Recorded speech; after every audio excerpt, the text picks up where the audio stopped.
Hello everyone, welcome back to Shajil sir classes. और कैसे हैं आप लोग?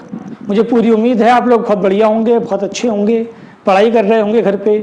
अब टॉपिक स्टार्ट करने से पहले आपको एक काम करना है। क्या काम करना है कि चैनल को सब्सक्राइब कर लें और बेल आइकन को भी दबा दें। तो चलिए अब टॉपिक अपना स्टार्ट करते हैं।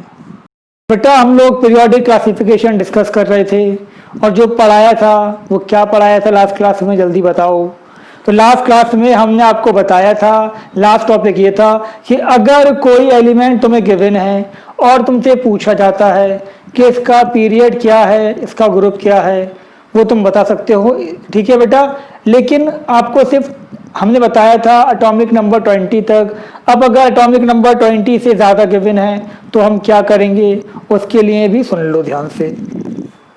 तो बेटा, तुम जानते हो शेल में इलेक्ट्रॉन होते हैं, शेल में इलेक्ट्रॉन होते हैं ना बेटा। लेकिन ये बात याद रखो, शेल के अंदर सब शेल होता है। शेल के अंदर सब शेल के अंदर होते हैं आपके ऑर्बिटल्स, ऑर्बिटल्स के अंदर होते हैं इलेक्ट्रॉन। तो ये बात याद रखो, 9th में हमने देखा था कि शेल में इलेक्ट्रॉन होंगे बस। लेकिन शेल के अंदर भी सब शेल है, सब शेल के अंदर भी एक चीज़ है ऑर्बिटल, ऑर्बिटल के अंदर इलेक्ट्रॉन घुस के बैठे हुए हैं। क्लियर? ये एक एरिया है, कॉलोनी है या मोहल्ला है। ठीक है, जो समझ में आया वो समझ लो तुम। मोहल्ले के अंदर घर, घर के अंदर कमरे, कमरे के अंदर तुम। ठीक है बेटा, तो ये पूरी कहानी है। ठीक है, अब ध्यान से देखो, अगर कोई एटम है, ये बनाया मैंने, यहां बना दे रहा हूं, ये है न्यूक्लियस, ये है एटम,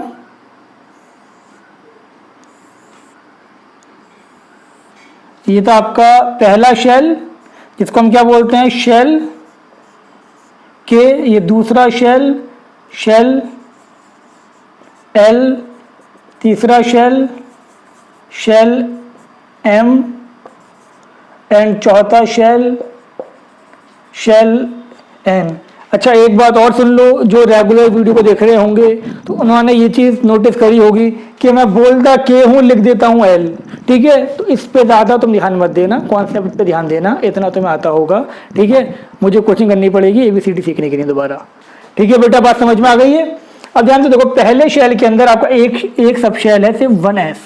ठीक है बेटा, दूसरे शेल के अंदर आपके दो सब शेल हैं, एक 2s और 2p। तीसरे शेल के अंदर तीन सब शेल हैं, 3s, 3p, 3d। चौथे शेल के अंदर चार सब शेल हैं, 4s, 4p, 4d, 4f। ये बात सुन लो, पहला शेल है तो एक ही सब शेल होगा और पहला सब शेल हमेशा s होगा। दो शेल हैं, दो सब शेल होंगे तो पहला s होगा, दूसरा p होगा। तीसरा शेल है तो तीन सब शेल होंगे, SPD। 3 लगा दो क्योंकि तीसरे शेल की बात हो रही है। बात समझ में आ गई? 3 क्यों लगाया, 2 क्यों लगाया? अगर चौथा शेल है तो कितने सब शेल हैं, 4। कौन से? 4s, 4p, 4d, 4f। Clear हो गई यहाँ तक बात? इसके ऊपर भी होती है बातें, बट हमें करनी नहीं है अभी। ठीक बेटा, अब ध्यान से देखो, s सब शेल अगर है तो इसमें एक कमरा है, मतलब एक ऑर्बिटल। कितना है आपका? एक ऑर्बिटल। एक ऑर्बिटल मतलब एक कमरा। ठीक है बेटा, और एक कमरे में इलेक्ट्रॉन कितने आ सकते हैं? एक कमरे में आ सकते हैं 2 इलेक्ट्रॉन। और अगर p है, p में 3 ऑर्बिटल मतलब 3 कमरे, और एक कमरे में आ सकते हैं आपके 2, एक कमरे में 2, 3 में कितना आ जाएंगे? 6 इलेक्ट्रॉन। तो याद रखना, यहाँ पर 2 इलेक्ट्रॉन्स, यहाँ पर 6 इलेक्ट्रॉन्स। अगर d है तो 5 कमरे हैं, 5 ऑर्बिटल्स हैं, 5 ऑर्बिटल, 1 2 3 4, और हर एक ऑर्बिटल में कितने आ सकते हैं बेटा? हर एक ऑर्बिटल में आ सकते हैं आपके 2 इलेक्ट्रॉन। टोटल कितने आ गए? 10 इलेक्ट्रॉन। और अगर आपका f है, f में कितने हैं? 7 हैं, और 7 में कितने आ सकते हैं? 1 2 3 4 5 6। 7 में आ सकते हैं आपके 14 इलेक्ट्रॉन, क्योंकि एक कमरे में सिर्फ और सिर्फ 2 इलेक्ट्रॉन आ सकते हैं। ठीक है बेटा, बात समझ में आ गई? पहला शेल, पहले शेल में आपका एक सब शेल s में कितने ऑर्बिटल है? एक ऑर्बिटल है, एक ऑर्बिटल में 2 इलेक्ट्रॉन आ सकते हैं। दूसरे शेल में आपके कितने हैं? 2 सब शेल हैं, s और p। s में तो देख लिया 2 आ सकते हैं, p में कितने आ सकते हैं? 6 इलेक्ट्रॉन आ सकते हैं, एंड सो ऑन। बात समझ में आ गई? आई या नहीं आई, जल्दी बताओ। नहीं आई तो दोबारा देखो, आ गई तो आगे बढ़ो। ठीक है बेटा, तो देखो ध्यान से, अगर तुमसे कहा गया कि तुम्हारे पास P है और P में तुम्हें 4 इलेक्ट्रॉन भरने हैं, कितने भरने हैं? 4 इलेक्ट्रॉन, ये इलेक्ट्रॉन लिखे हुए हैं ऊपर। ठीक है, P में बेटा अगर 4 इलेक्ट्रॉन भरने हैं तो सुन लो बेटा, ऐसे नहीं भरोगे कि 2 यहाँ भर दिए 2 यहाँ भर दिए, गलत गलत बिल्कुल गलत। पहले सबको हाफ फिल्ड करोगे, उसके बाद फिलिंग स्टार्ट करोगे। क्या करोगे? पहले हाफ फिल फिर फिलिंग स्टार्ट। अब 4 हो गए।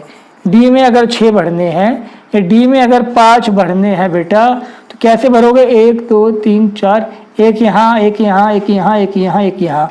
ये एरो क्या है? ये एरो इलेक्ट्रॉन है। ठीक है, पहले एक गिवन सबशेल को हाफ फिल्ड करोगे, उसके बाद पेयरिंग स्टार्ट करोगे।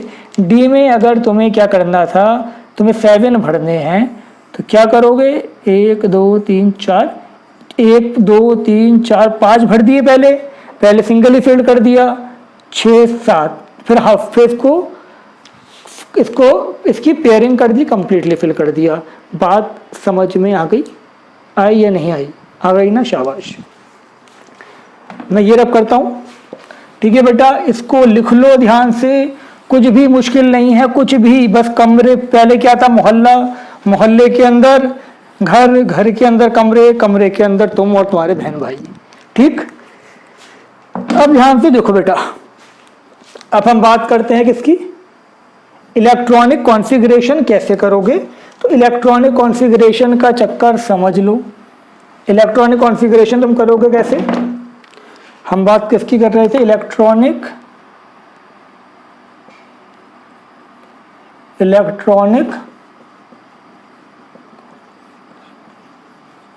कॉन्फ़िगरेशन। इलेक्ट्रॉनिक कॉन्फ़िगरेशन के लिए एक ट्रिक सुन लो ध्यान से। SSP SPS DPS DPSF। दोबारा बोलो, मैंने क्या लिखवाया? हाँ जल्दी बताओ। SSP SPS DPS DPSF। दोबारा बोलो, SSP SPS DPS DPSF। खुद बोलो अब एक बार। बोल दिया? याद हो गई चीज? तो क्या था? SSP SPS DPS DPSF। ठीक बेटा, अब सुन लो ध्यान से। S जो होगा वो पहले शेल से स्टार्ट होता है ना, पहले शेल में सिर्फ S होता है, तो जो पहला S है वो 1S है, दूसरा S है 2S है, तीसरा S है 3S है, चौथा S है 4S है। क्लियर? अब सुनो, जो पहला P है, क्या अभी हमने देखा था क्या पहले शेल में P था? पहले शेल में P नहीं था। P हमेशा सेकंड से स्टार्ट होगा, तो जो यहाँ पर पहला P है वो 2P होगा। जो पहला D है वो 3D होगा। पहले में D नहीं था, दूसरे में D नहीं था, तीसरे से D स्टार्ट होता है। क्लियर हो गई यहाँ तक बात? S में कितने इलेक्ट्रॉन बताए थे? अभी बताए हैं 2 इलेक्ट्रॉन। P में मैक्सिमम 6, D में मैक्सिमम 10, F में मैक्सिमम 14। तो बेटा सुनो ध्यान से, तुमसे कहा गया कि तुम्हें स्कैंडियम एटॉमिक नंबर 21 इसकी कॉन्फ़िगरेशन करनी है। स्कैंडियम तुम्हें करनी है मैग्नीज Mn, कितना है इसका? 25 है। तुम्हें करनी है क्रोमियम जिसका 24 है। ठीक है, इतना करो पहले, फिर बात करते हैं। तो सबसे पहले क्या करोगे? अपनी आंखों का इस्तेमाल करो। ऊपर वाले ने आंखें दी हैं, दोनों आंखें ठीक हैं, अल्लाह का शुक्र है। ठीक है, तो देखो ये 21 है, तो मुझे 21 इलेक्ट्रॉन फिल करने हैं। सबसे पहले क्या करो? SSP SPSD इतना लिख दो पहले, आगे जरूरत पड़ेगी तो और लिख देंगे। S में कितने इलेक्ट्रॉन आते हैं बेटा? S में आते हैं 2 इलेक्ट्रॉन, 2 भर दिए, 2। इसमें 6 भर दिए, 2 6 2। कितने फिल कर दिए बेटा हमने? काउंट करो, 20 फिल कर दिए ना। कितना रह गया? 1 रह गया, तो मतलब D में आ गया 1। कितना आ गया D में? कितना? 1। ठीक है बेटा, अब देखो ध्यान से, जो पहला S था वो 1S था, दूसरा S 2S, तीसरा S 3S 4S, पहला P 2P 3P 3D। इतनी बात समझ में आ गई आपके? एकदम क्लियर हो गई? अब बेटा ध्यान से सुनो, इसको तो बाद में लिखेंगे। अब तुमसे कोई पूछ ले कि इसका पीरियड क्या होगा, पीरियड कोई पूछ ले क्या होगा, तो सुन लो यार पीरियड क्या होगा, इधर उधर मत देखो। पीरियड जो s का मैक्सिमम कोफिशिएंट होगा, पूरी कॉन्फ़िगरेशन को ध्यान से देखो अपनी आंखों से, ठीक है। जो s का सबसे हाईएस्ट कोफिशिएंट है, पावर नहीं कोफिशिएंट, जो भी है, चाहे वो आगे है चाहे वो पीछे है, जो s का मैक्सिमम कोफिशिएंट है वही पीरियड होगा। इसमें कितना है 4, तो कितना हो गया पीरियड 4। क्लियर। हम बात करते हैं ब्लॉक। लास्ट इलेक्ट्रॉन जिस सबशेल में आएगा, लास्ट इलेक्ट्रॉन जिस सबशेल में आएगा, चाहे वो s में आए, चाहे वो p में आए, d में आए या f में आए, लास्ट इलेक्ट्रॉन जिस सबशेल में आएगा वो उसका ब्लॉक होगा। किस में आया है लास्ट, d में आया है, तो ये हो गया d ब्लॉक। क्लियर हो गया यहाँ तक बात। अब बात को ध्यान से सुनो। फॉर डी ब्लॉक अगर मुझे ग्रुप निकालना है, ग्रुप देखो ये चीज सबके लिए सेम है कि कॉन्फ़िगरेशन कुछ भी हो, तुम्हें क्या देखना है f का मैक्सिमम कोफिशिएंट, और फिर लास्ट इलेक्ट्रॉन जिसमें आया है वो हो गया ब्लॉक। अब ग्रुप देख लो। फॉर डी ब्लॉक मैं यही लिख दे रहा हूं, फॉर डी ब्लॉक ग्रुप निकालना है तो कैसे निकालना है मुझे, ये निकलेगा आपका s के इलेक्ट्रॉन प्लस d के इलेक्ट्रॉन, ठीक है। लास्ट वाला जो d होगा उससे पहले वाले जो s हैं, s के इलेक्ट्रॉन प्लस d के इलेक्ट्रॉन। s के कितने इलेक्ट्रॉन थे बेटा, s में कितने थे 2 थे, d में कितना है 1, टोटल कितना होगा 3। तो ये किससे बिलोंग कर रहा है, थर्ड ग्रुप से बिलोंग कर रहा है। बात समझ में आ गई बेटा, कौन से ग्रुप से बिलोंग कर रहा है ये बिलोंग कर रहा है थर्ड ग्रुप से। दोबारा सुनो क्या कहा मैंने, अगर डी ब्लॉक है, कैसे पता चलेगा, कॉन्फ़िगरेशन करके पता चलेगा। अगर डी ब्लॉक है और ग्रुप निकालना है एस के इलेक्ट्रॉन प्लस डी के इलेक्ट्रॉन। क्लियर, बहुत अच्छी बात, ये रब कर दें, ठीक है, लिख लो ये। नेक्स्ट हम बात करते हैं, अब हमने यहां पर आपका मैग्नीज लिखा था Mn का एटॉमिक नंबर बेटा जी कितना था 25 था। तो क्या करोगे, S लगा दो यहाँ पर, ठीक है। अब इसमें ध्यान से देख लो कितना हो गया आपका ये 2 2 6 2 6 2 20 हो गए। कितना आ गए यहाँ पर 5 आ गए, ठीक बेटा 5 हो गए ना ये। अब ये आपका 1s 2s 3s 4s 2p 3p 3d, ठीक है ना। इतनी बात समझ में आ गई। अब कोई तुमसे पूछ ले पीरियड क्या है इसका, बेटा जल्दी बताओ पीरियड क्या है। क्या बताया था f का मैक्सिमम कोफिशिएंट, इसमें भी 4th पीरियड, ठीक है बेटा। कोई तुमसे ब्लॉक पूछ ले, लास्ट इसमें आया डी में आया डी ब्लॉक। अब हमें ग्रुप पूछ रहे हैं तो कैसे बताओगे, जल्दी बता दो बेटा। तुम ये ऐसे बताओगे कि हमने बताया था s के इलेक्ट्रॉन प्लस d के इलेक्ट्रॉन, d कौन सा लास्ट वाला और s उससे पहले वाला, बस 2 + 5। तो ये 7th पीरियड से 7th ग्रुप से बिलोंग करता है। समझ में आई या नहीं आई तो बहुत अच्छी बात, और अगर समझ में नहीं आया तो बेटा दोबारा देख लो और मैं कह भी क्या सकता हूँ। रब कर दें ये, चलो ये भी रब कर दे रहे हैं। और देखो ध्यान से, हमने यहाँ पर लिखा आपका क्या लिखा, हमने यहाँ पर लिखा कोई भी एलिमेंट है, सपोज कैल्शियम ही ले लेते हैं, एटॉमिक नंबर 20 है इसका। कॉन्फ़िगरेशन करो S और ज़रूरत पड़ेगी तो और लिख लेंगे 2 2 6 2 6 2। कितना हो गया बेटा 20 हो गए ना पूरे, एकदम 20 हो गए। 1s 2s 3s 4s 2p 3p। Clear हो गई तक बात, एकदम क्लियर, कोई परेशानी कोई नहीं। हम पीरियड की बात करते हैं, तो पीरियड क्या होगा, s का मैक्सिमम कोफिशिएंट 4th। हम बात करते हैं किसकी, हम बात करते हैं ब्लॉक कितना हो जाएगा, s block, last electron s में आया है। और फॉर s ब्लॉक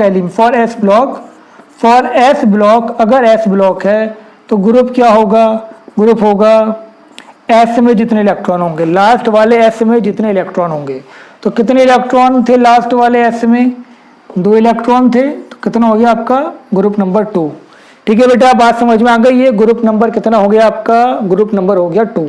ये रब कर दें, चलो रब कर दे रहे हैं, ये रब कर देना बेटा, कर भी दिया रब। ठीक है, अब हम बात करते हैं, एक और एग्जाम्पल लेते हैं हम। एग्जाम्पल हमने कोई भी एलिमेंट लिया, कोई भी एलिमेंट है ए, एटॉमिक नंबर है 37। क्या करना है, एस एस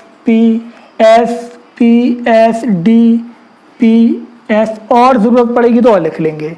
तो देखो 2 2 6 2 6 2, 20 हो गए, 30 हो गए, ठीक है, 36 हो गए, और ये एक इसमें आ गया 37 हो गए। ठीक है बेटा, एस में मैक्सिमम 2 आ सकते हैं, तो एक तो आ ही जाएगा। ठीक है, अब ध्यान से देखो, ये 1, ये 2, ये 3, ये 4, ये 5। पहला पी क्या होगा, पहला पी 2p 3p 4p, पहला डी क्या होगा 3d। ठीक है बेटा, अब कोई तुमसे पूछ ले पीरियड क्या है, यहाँ पर पीरियड क्या बताओगे, एफ का मैक्सिमम कोफिशिएंट क्या है 5, कौन सा पीरियड होगा 5th पीरियड। कोई तुमसे ब्लॉक पूछ ले, ब्लॉक कितना हो गया बेटा, ब्लॉक हो गया इसका S block, last electron S में आया है। कोई तुमसे इसके अंदर ग्रुप पूछ ले, तो ग्रुप कैसे बताओगे, ग्रुप तुम बताओगे एस में जितने इलेक्ट्रॉन है यानी कि 1, ग्रुप 1। समझ में आ गई यहाँ तक बात, तो डी ब्लॉक भी आपके समझ में आ गया, एस ब्लॉक भी समझ में आ गया। अब कुछ एक दो एग्जाम्पल पी ब्लॉक की देखते हैं। तो पी ब्लॉक को समझ लो जरा। देखो बेटा, हमने यहाँ पर लिखा आपका क्लोरीन यानी कि एटॉमिक नंबर 17 लिखा हमने। 17 में देखो बेटा एस एस पी एस, ठीक है। अब ध्यान से देखो, पहले में 2, दूसरे में 2, इसमें 6, 10, 12 हो गए, कितने रह गए, 5 रह गए, तो यहाँ 5 कर दो, इसकी भी जरूरत नहीं पड़ी हमें। ठीक है बेटा, तो ये 1s 2s 3s 2p 3p, clear. तो यहाँ पर अब हमें ध्यान से देखना है कि आपका पीरियड क्या था, पीरियड था आपका 3rd, एस का मैक्सिमम 3 तो है। ग्रुप क्या, यहाँ पर आपका ब्लॉक क्या था, ब्लॉक क्या होता है बेटा, लास्ट इलेक्ट्रॉन जिसमें आता है पी, लास्ट होगा P block. For P block group कैसे निकालोगे, ग्रुप निकालोगे 12 प्लस पी के इलेक्ट्रॉन। तो याद रखना 12 प्लस पी के इलेक्ट्रॉन, तो कितना हो गया, ये आपका होगा 12 प्लस 5 17।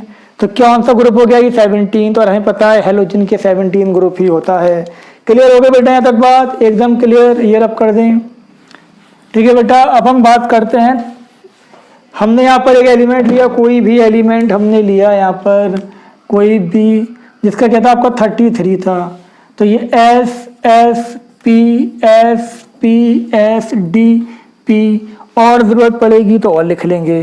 एस में कितना सकते हैं बेटा, मैक्सिमम 2 2 6 2 6 2 10, कितने होगा ये 20 30, 3 यहाँ पर आ गए 33 हो गए। पहला 1s 2s 3s 4s, पहला 2p 3p 4d, ये आपका हो गया 3d। ठीक है बेटा, पहला p क्या था 2p था, दूसरा p 3p, चौथा p क्या होगा 4p, और d तो 3 से स्टार्ट होता है। अब यहाँ पर तुमसे कोई पूछ ले पीरियड क्या होगा, पीरियड क्या बताया था, s का मैक्सिमम कोफिशिएंट मतलब 4th पीरियड। कोई पूछे कि ब्लॉक क्या होगा, तो ब्लॉक भी तुम्हें बता रखा है, ब्लॉक लास्ट इलेक्ट्रॉन जिसमें आएगा पी ब्लॉक।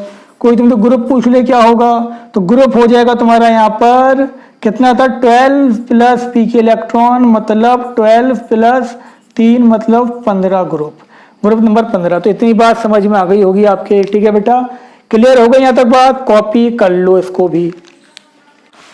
बेटा अब हम डिस्कस करते हैं न्यूक्लियर चार्ज। तो समझो कि न्यूक्लियर चार्ज होता क्या है, बहुत इंपॉर्टेंट है ये भी, और बहुत आराम से समझ जाओगे, होशियार हो तुम सबके सब।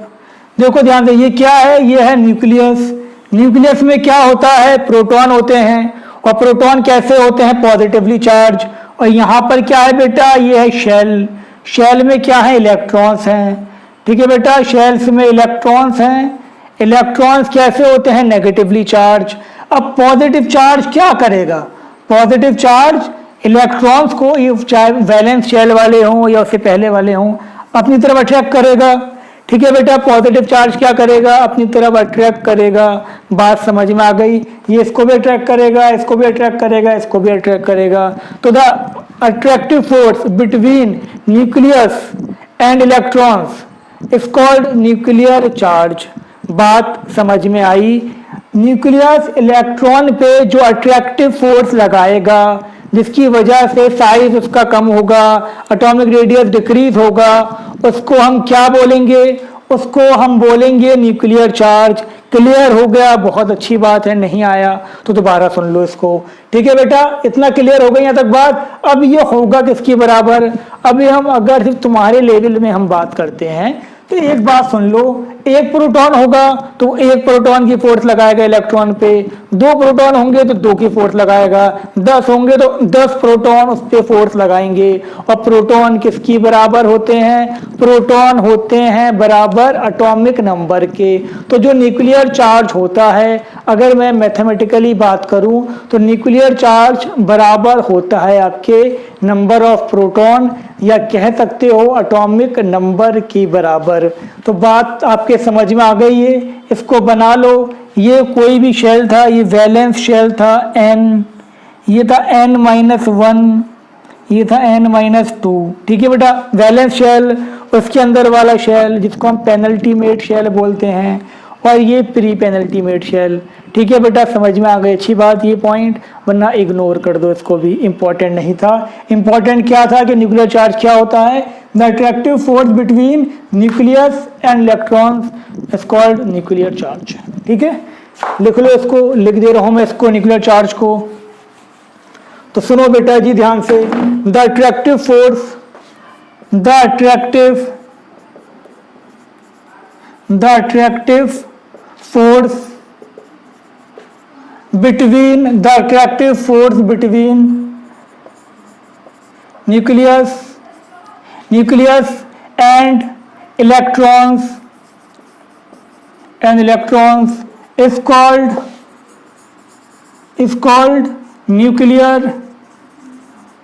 called nuclear charge।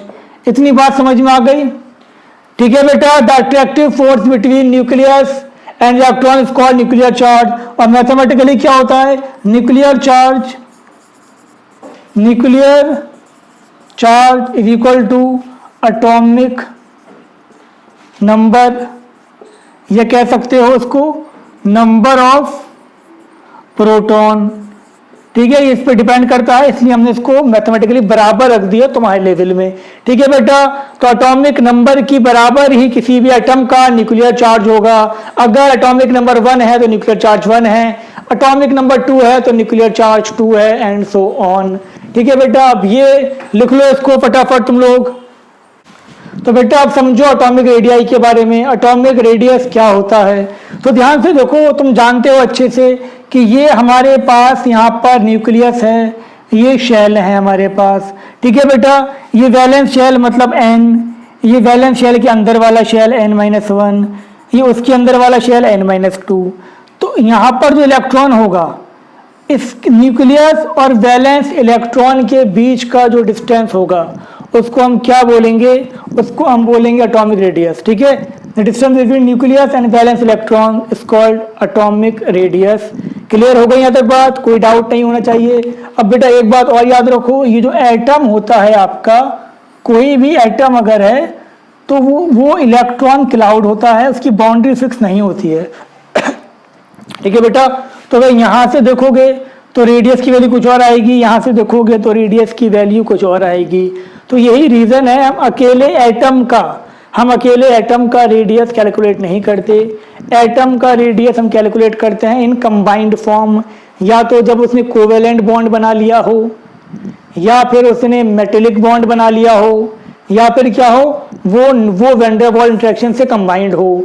इतनी बात समझ में आ गई? तो अब इसको लिखवा दे रहे हैं, थोड़ा सा सुन लो ध्यान से, सारी बातें लिख भी लो ताकि याद रहें, नोट जरूर बनाओ। तो इसका क्या था? यहाँ पर था आपका द डिस्टेंस, थोड़ा नीचे लिख दे रहे हैं, the distance between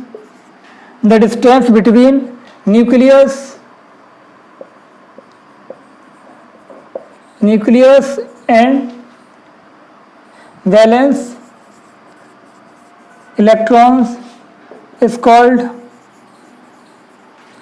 called atomic radii. ठीक है बेटा, इज कॉल्ड एटॉमिक रेडियस या एटॉमिक रेडियाई। एक से ज़्यादा की बात करेंगे तो एटॉमिक रेडियाई। ठीक है बेटा, next point, it can not be measured, it can not be measured, can not be measured directly because atom do not have fixed boundary, atom की बाउंड्री फिक्स नहीं होती, इसीलिए क्या था, हम डायरेक्टली मेजर नहीं कर सकते। Atomic radii measured in following veg. ठीक है बेटा, atomic radii measured in following veg. अब इन कौन कौन से तरीके हैं वो समझते हैं हम। ये लिख लो, समझ में आ गया होगा आपके यहाँ तक बेटा, क्लियर है ना। अब लिख लो कैसे कैसे हम इसको मेज़र कर सकते हैं। तो सबसे पहला जो इसको मेज़र करने का तरीका है वो है आपका, फर्स्ट आता है इसके अंदर कोवैलेंट रेडियाई। फर्स्ट है कोवैलेंट रेडियाई। ठीक है बेटा, कोवैलेंट रेडियाई को समझो क्या होता है। देखो बेटा, it is the half of inter nuclear distance, लिखते रहो साथ साथ, it is the half of inter nuclear distance between to covalently bonded atom. ठीक है, तो देखो ध्यान से, यहाँ पर ये इसका इंटर न्यूक्लियर डिस्टेंस है, एक एटम ये था ए, एक एटम ये था ए। अब इसके बीच में बॉन्ड बन गया, कौन सा बॉन्ड बना, कोवैलेंट बॉन्ड बना। अब ये जो इसके दो न्यूक्लियस का डिस्टेंस है ये डी है, इसका आप हाफ कर दें d/2, तो ये क्या हो जाएगा आपका कोवैलेंट रेडियाई। अब ध्यान से सुनो बेटा, समझो, अगर मैं एक्चुअल देखता तो यहाँ से लेके यहाँ तक आता, लेकिन जब मैंने कोवैलेंटली मेजर्ड किया तो वैल्यू एक्चुअल से कम आई ना। तो याद रखो हमेशा कि जो कोवैलेंट रेडियस होगा वो हमेशा एक्चुअल से कम होगा। ठीक है बेटा, बात समझ में आ गई। तो लिख लो इसके अंदर क्या था ये, it is the half of, it is a half of internuclear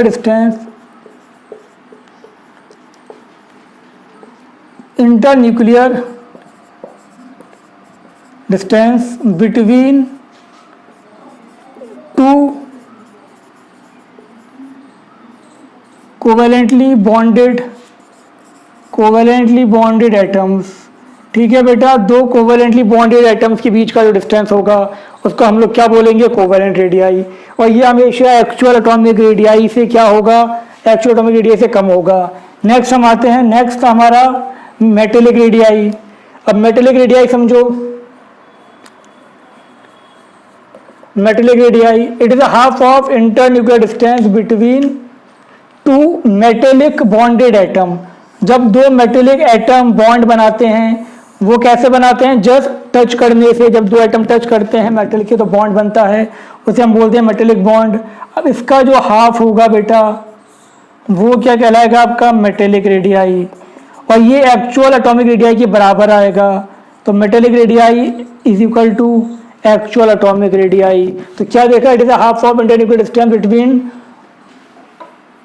to metallic bonded atoms. ठीक है, दो मेटेलिक बॉन्डेड एटम्स के बीच का जो उसका जो हाफ होगा वो क्या होगा आपका, मेटेलिक रेडियाई। और ये हमेशा एटॉमिक रेडियाई के बराबर होगा। नेक्स्ट हम बात करते हैं वैन डर वाल रेडियाई। ठीक है बेटा, वैन डर वाल रेडियाई को समझ लो जरा आप। वैन डर वाल रेडियाई क्या होता है,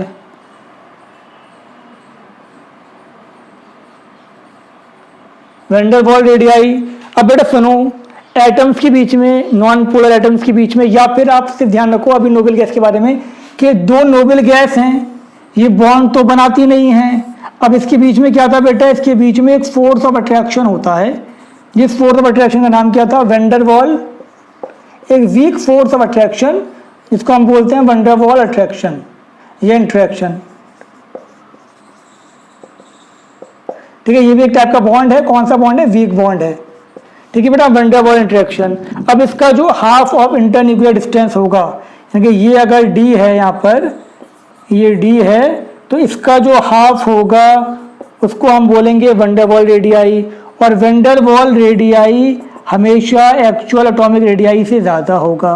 ठीक है बेटा, समझ गया, it is a half of inter nuclear distance between to Van der Waals bonded atoms is called Van der Waals radii. ठीक है बेटा, ठीक कर लेना उसको। और हमने क्या देखा कि वेंडरवॉल रेडियाई हमेशा एक्चुअल से ज़्यादा होगा। इतनी बात समझ में आ गई आपके बेटा, एकदम क्लियर है। चलो बहुत बढ़िया, ये रब कर देते हैं। अब हम बात करते हैं ट्रेंड्स ऑफ एटॉमिक रेडियाई कि एटॉमिक रेडियाई के ट्रेंड्स क्या हैं। तो सबसे पहले हम बात करते हैं, देखो बेटा ध्यान से, हेडिंग लिख लो, trends of atomic radii in a periodic table। periodic table में क्या ट्रेंड्स हैं इसके। सबसे पहले हम बात करेंगे इन अ पीरियड। तो बेटा जी समझ लो, इन अ पीरियड में क्या था, atomic radii decreases from left to right, atomic radii increases from left to right in a period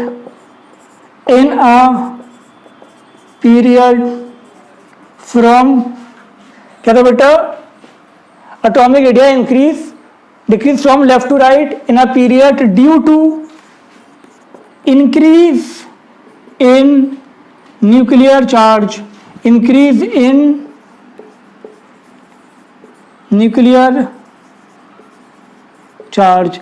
ये बात समझ में आई या नहीं आई? नहीं आई तो दोबारा सुनो कि देखो बेटा, हमने यहाँ लिखा lithium, beryllium, boron, carbon, nitrogen, oxygen, fluorine. अब जब हम यहाँ पर लेफ्ट से राइट जा रहे हैं तो क्या होता है यहाँ पर एटॉमिक नंबर क्या हुआ बेटा, एटॉमिक नंबर इंक्रीज हो गया। एटॉमिक नंबर इंक्रीज मतलब, ठीक है, atomic number increase, proton increase हो गया। प्रोटॉन इंक्रीज हो गया तो क्या हो गया बेटा, न्यूक्लियर चार्ज क्या हो गया आपके, इंक्रीज। और जब न्यूक्लियर चार्ज इंक्रीज हो गया तो अट्रैक्शन बढ़ गया और रेडियस क्या होगा आपका, कम होता जाएगा। एटॉमिक रेडियाई क्या हो गया, डिक्रीज। तो याद रखो, किसी भी इन जर्नल किसी भी पीरियड में जब लेफ्ट से राइट जाओगे तो एटॉमिक रेडियस क्या होगा, एटॉमिक रेडियस डिक्रीज होगा। क्यों डिक्रीज होगा, क्योंकि न्यूक्लियर चार्ज इंक्रीज होगा।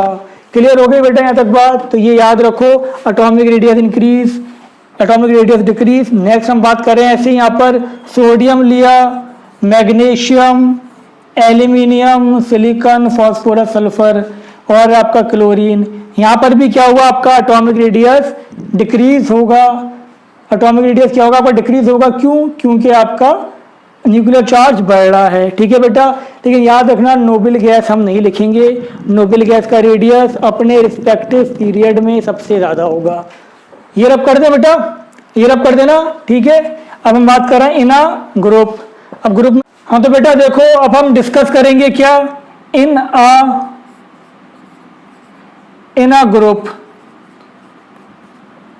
तो आप जानते हो ग्रुप में क्या होता है, जब टॉप से बॉटम आओगे ग्रुप में, जैसे कि हाइड्रोजन, लिथियम, सोडियम, पोटेशियम, जब टॉप से बॉटम आप ग्रुप में आओगे तो नंबर ऑफ शेल बढ़ेंगे। और जब नंबर ऑफ शेल बढ़ेंगे तो बेटा क्या होगा, एटॉमिक रेडियस भी बढ़ेगा। देखो ध्यान से, हाइड्रोजन है मेरे पास, हाइड्रोजन में कितना शेल है, एक शेल। हाइड्रोजन के नीचे लिथियम, लिथियम में कितने हैं, दो शेल। फिर आपका सोडियम, सोडियम में कितने हैं बेटा, तीन शेल, एंड सो ऑन। जब आप टॉप से बॉटम आओगे तो नंबर ऑफ शेल इंक्रीज होंगे, और जब नंबर ऑफ शेल इंक्रीज होंगे तो बेटा क्या होगा, तो होगा ये कि एटॉमिक रेडियस भी बढ़ेगा। तो लिख लो इसके अंदर, atomic radii increases from top to bottom in a group due to increase in number of shell। ठीक है बेटा जी, बात समझ में आ गई। टॉप से बॉटम आओगे, नंबर ऑफ शेल बढ़ेंगे, नंबर ऑफ शेल बढ़ेंगे तो एटॉमिक रेडियस भी बढ़ेगा। Example, hydrogen, lithium, sodium, potassium, rubidium, caesium. Top से बॉटम हम आ गए, number of shell increase, atomic radii भी क्या हो गया, ठीक है, एटॉमिक रेडियाई भी क्या हुआ बेटा, एटॉमिक रेडियस भी इंक्रीज हो गया। याद रखना ये पीरियड नहीं है, ये ग्रुप है, हमने लिख ऐसे दिया है बट है क्या, ये ग्रुप। क्लियर हो गई यहाँ तक बात, एकदम क्लियर है। लिख लो इस एग्जाम्पल को। सेकंड एग्जाम्पल देखो बेटा, सेकंड हम बात करते हैं इसके अंदर बेरिलियम बेटा मांगे कार स्कूटर बाप राजी। ठीक है बेटा, beryllium magnesium calcium strontium barium. Top से बॉटम आए, नंबर ऑफ शेल तो लिखना भूल ही गए, नंबर ऑफ शेल इंक्रीज, पीछे से कर लेना, एटॉमिक रेडियस इंक्रीज। क्लियर है बेटा। ऐसे ही एक एग्जांपल और ले लें आप, जैसे कि हमने यहाँ पर क्या लिखा, हमने लिखा यहाँ पर आपका fluorine chlorine bromine iodine astatine. फिर कल बाहर आई आंटी, तो आंटी तो बाहर आ गई, अब टॉप से बॉटम आया आप, तो क्या हो गया, नंबर ऑफ शेल इंक्रीज होंगे, और जब नंबर ऑफ शेल इंक्रीज होंगे तो क्या होगा, एटॉमिक रेडियस भी इंक्रीज होगा। इतनी बात आपके क्लियर हो गई। ठीक है बेटा, कोई डाउट तो नहीं है इसके अंदर। लिखो फटाफट ये,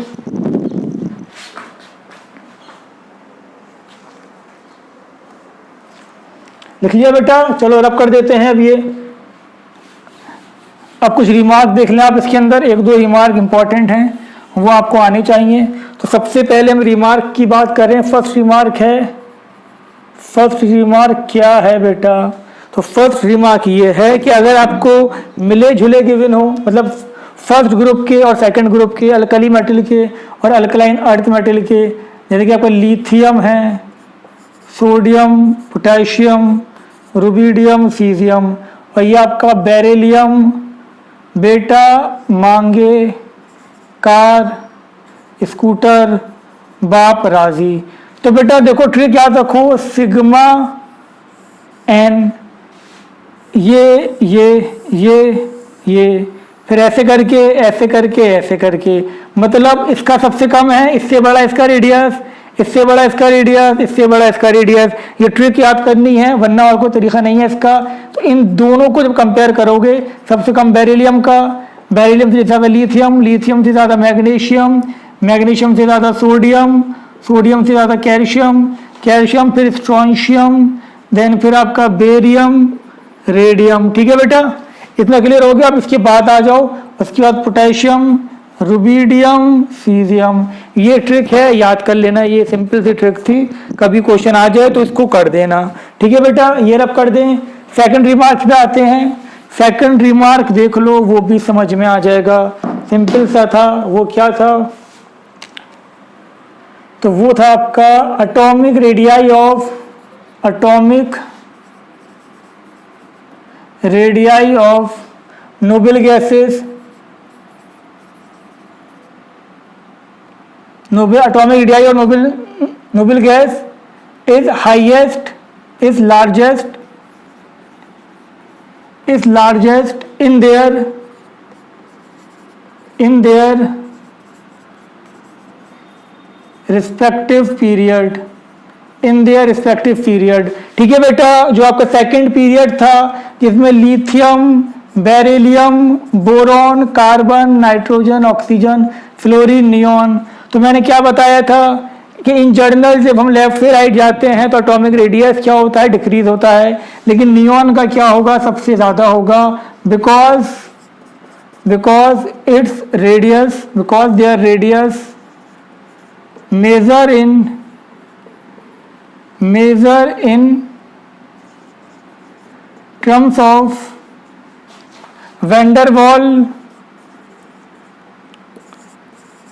वंडरवॉल रेडियाई। ठीक है बेटा जी, बात समझ में आ गई कि ये वंडरवॉल रेडियाई की टर्म्स में मेजर होता है, इसीलिए नोबल गैस का रेडियस अपने पीरियड में सबसे ज़्यादा होगा। जैसे कि सेकंड पीरियड में सबसे ज़्यादा नियॉन का, फिर आर्गन का, फिर क्रिप्टन का एंड सो ऑन। ठीक है बेटा, ये रब कर दें, समझ में तो आ गया होगा ये। चलो अब अगली कहानी पे आते हैं। नेक्स्ट कहानी क्या है हमारे पास, सुनो उसको भी। नेक्स्ट हम बात कर रहे हैं रेडियस ऑफ आयन। तो हम बात करते हैं आयनिक रेडियस, आयनिक रेडियाई। ठीक है बेटा, इसमें भी सबसे पहले हम बात करेंगे रेडियस ऑफ कैटाइन। तो बेटा जी जल्दी जल्दी फटाफट मुझे बताओ कि कैटाइन का रेडियस अपने रिस्पेक्टिव एटम से कम होगा या ज़्यादा होगा? बताओ बेटा, कैटाइन का रेडियस अपने रिस्पेक्टिव एटम से कम है या ज़्यादा है? सपोज मेरे पास है सोडियम, सोडियम में से मैंने एक इलेक्ट्रॉन निकाल दिया तो क्या हो गया? प्लस चार्ज आ गया, ये कैटाइन बन गया, ठीक है ना बेटा? तो इसका रेडियस ज़्यादा है या इसका रेडियस ज़्यादा है? अब इसको समझो, तुम हो, तुम्हारे सर से बाल हटा दिए, हाइट कम हो गई? बिल्कुल कम हो गई। तुम हो, तुम्हारे गर्दन उड़ा दी गई, तुम्हारी हाइट और कम हो गई, ठीक है ना? उड़ा नहीं रहे हैं बट समझ लो, ठीक है ना? अगर कोई चीज़ निकलेगी तो जाहिर सी बात है उसका रेडियस कम होगा, कोई चीज़ आएगी तो रेडियस ज़्यादा होगा, उसके ऊपर आएगी तो रेडियस ज़्यादा होगा। ये तुम्हें समझाने की नहीं बात बताई है, एक्चुअल कॉन्सेप्ट तो इसका कुछ और है। इफेक्टिव न्यूक्लियर चार्ज जो कि आपके कोर्स में नहीं है, जब 11th में आप पढ़ेंगे तो आपको पूरा डिटेल में बताया जाएगा, डीपली बताया जाएगा। फिलहाल बस ये याद रखो कि radius of cation is always less than their respective atom. क्या बताया कि radius of cation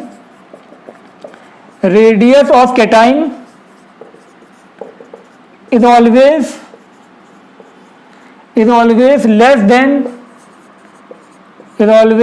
less than their respective atom, अपने रिस्पेक्टिव एटम से हमेशा कम होगा। अगर मैं बात करूं यहाँ पर, मैं कंपेयर करता हूँ रेडियस ऑफ सोडियम और रेडियस ऑफ सोडियम प्लस, तो किसका ज़्यादा होगा बेटा? सोडियम का ज़्यादा होगा। ऐसे में कंपेयर करता हूँ यहाँ पर अगर रेडियस ऑफ मैग्नीशियम और रेडियस ऑफ मैग्नीशियम 2+, तो किसका ज़्यादा होगा? मैग्नीशियम का ज़्यादा होगा। ऐसे ही ध्यान से देखो बेटा, एल्यूमिनियम है मेरे पास, एक इलेक्ट्रॉन निकाल दिया इसमें से Al+, एक और निकाल दिया Al2+, एक और निकाल दिया Al3+, ठीक है? तो सबसे ज़्यादा रेडियस किसका होगा? Al का, क्योंकि इस पर कोई चार्ज नहीं है। उससे कम किसका होगा? Al+ का। इससे कम किसका होगा बेटा? Al2+ का। सबसे कम किसका होगा? Al3+ का। तो इतनी बात समझ में आ गई कि radius of cation is always less than their respective atom. समझ में आ गई तो लिख लो, नहीं आई तो दोबारा देख लो, समझ में तो बेटा आ ही जाएगा, ठीक है बेटा? रब कर दें ये। अब हम बात कर रहे हैं रेडियस ऑफ एनाइन। तो रेडियस ऑफ एनाइन के बारे में जान लो तो अच्छा होगा। तो रेडियस ऑफ एनाइन क्या था बेटा? रेडियस ऑफ एनाइन आप सुन ले ध्यान से, radius of anion is always greater than their respective atom. बात समझ में आई या नहीं आई? एनाइन का रेडियस हमेशा अपने एटम से ज़्यादा होगा। सपोज तुम हो, तुम्हारे ऊपर तुम्हारा बैग रख दिया, हाइट बढ़ गई, तुम्हारे ऊपर तुम्हारे दोस्त को बिठा दिया, हाइट और बढ़ गई। तो वही चीज़, इलेक्ट्रॉन आते जा रहे हैं इसके ऊपर, तो यहाँ पर क्या हो रहा है आपका? इसमें आप एनाइन क्या है तो पता ही है आपको, ऑक्सीजन। ऑक्सीजन ने क्या करा? 2 इलेक्ट्रॉन गेन करे, ये बन गया O2-। तो इस पे 2 इलेक्ट्रॉन आ गए ना बेटा, तो क्या होगा? रेडियस बढ़ जाएगा। तो यहाँ मैं कंपेयर करूं, अगर radius of oxygen is less than radius of O2-। Clear? ऐसे ही देखो बेटा, मेरे पास नाइट्रोजन है, नाइट्रोजन ने एक इलेक्ट्रॉन गेन करा, तो ये क्या बन गया आपका N-। नाइट्रोजन ने एक और N- एक इलेक्ट्रॉन गेन करा, N2-, एक और गेन करा, N3-। ठीक है? अब मैं कंपेयर करूं अगर, तो सबसे कम radius of nitrogen, then radius of N-, radius of N2-, उससे ज़्यादा रेडियस ऑफ N3-। ठीक है बेटा, बात क्लियर हो गई? रब कर दें कहानी, समझ में आ गई बात? एनाइन का रेडियस हमेशा अपने रिस्पेक्टिव एटम से ज़्यादा ही होगा। ठीक है, अगली कहानी पे आते हैं। अब समझ लो अब नेक्स्ट को,